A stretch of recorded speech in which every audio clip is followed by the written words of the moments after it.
Salut à tous les amis et bienvenue dans cette nouvelle thématique. Dans cette nouvelle question, pardon, on va aborder nos sujets, on va aborder, pardon, d'une nouvelle question qui nous a été posée.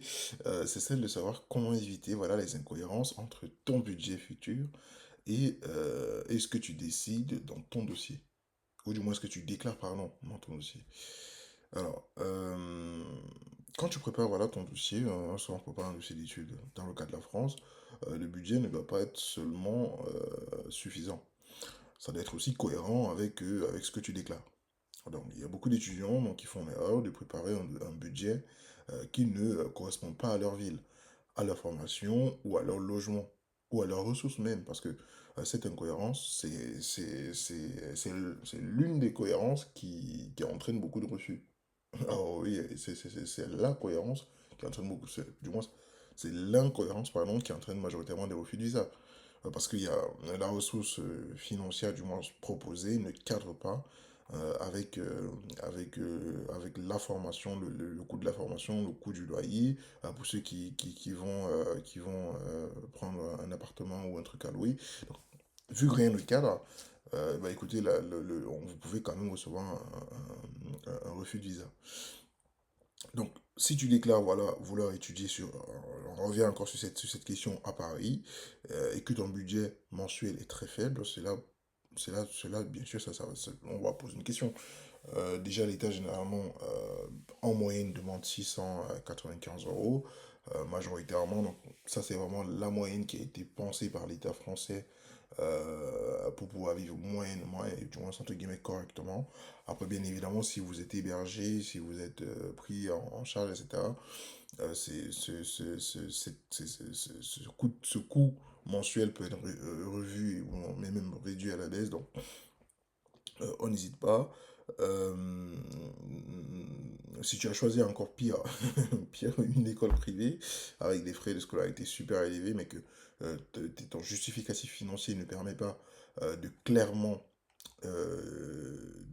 couvrir les frais de scolarité de la vie quotidienne, le projet, tout le monde le dossier, ton dossier est super fragile. D'accord? Ça va fragiliser ton dossier. Donc, il faut aligner trois choses. Je rappelle, il faut aligner trois choses. Le coût de la formation, le coût de la vie dans la ville choisie, les ressources que tu prépares dans ton dossier, ton budget. Voilà, ton budget doit répondre à une question simple. Est-ce que cet étudiant pourra réellement vivre et étudier dans de bonnes conditions? Donc, pour éviter les incohérences, euh, comme par exemple estimer tes dépenses, il faut prévoir, encore une fois, des frais d'inscription, le logement, la nourriture, les transports, l'assurance également, beaucoup oublient, les dépenses personnelles, hein, les frais administratifs, le billet d'avion et parfois une caution ou un premier mois de loyer. Ça aussi, c'est à inclure pour ceux qui vont loger, qui vont avoir un contrat de bail ou qui vont vivre tout seul.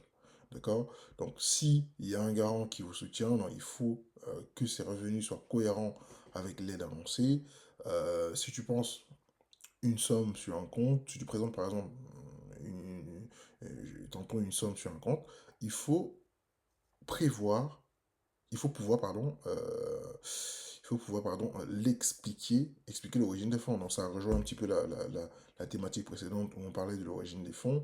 Vous pouvez avoir voilà, 200 000 euros de disponibles, hein, mais ça doit pouvoir être justifiable.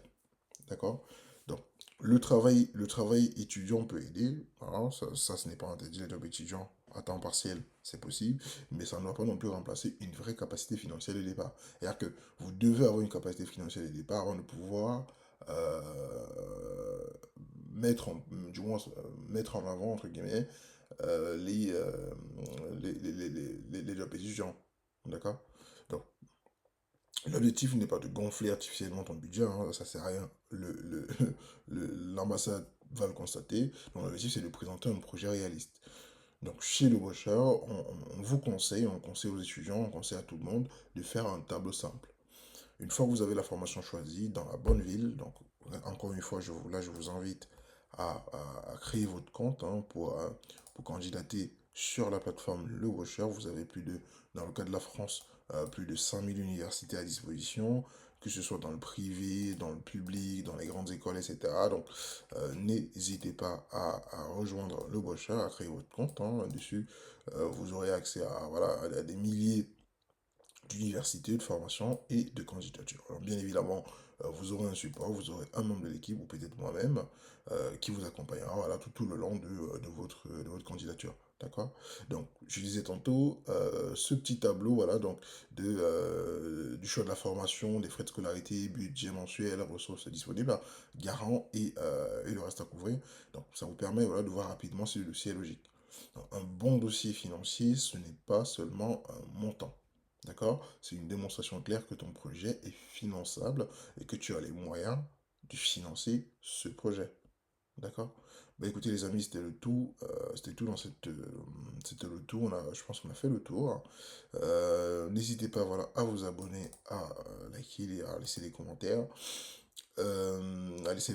Donc, n'hésitez pas encore une fois à créer vos comptes. Hein, sur le Bosher, vous pouvez désormais candidater, pour ceux qui candidatent auprès de la France, vous pouvez désormais candidater dans près de 5000 universités. Donc, n'hésitez surtout pas à créer vos comptes, n'hésitez surtout pas voilà, à aller vous-même chercher, décrocher vous-même vos admissions. Sur ce, je vous donne rendez-vous dans la prochaine thématique. Bisous.